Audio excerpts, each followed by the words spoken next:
மஞ்சட்டியில் மீன் குழம்பு. இந்த மீன் குழம்புல ஏற்கனவே வந்து அந்த பீஸெல்லாம் எடுத்து வறுத்தாச்சு. அதில் 2 தலையும் 2 வாலும் இருக்குது. அது போட்டு ஒரு மீன் குழம்பு. 4 மாங்காய் துண்டு போட்டு மீன் குழம்பு.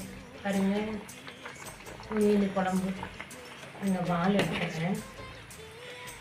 இது வந்து மாங்காய் வந்துட்டு நெக்ஸ்ட்டு ஒரு வால், திருப்பி இன்னொரு தலை வந்துட்டு வாழை கண்டுபிடிக்கணும்.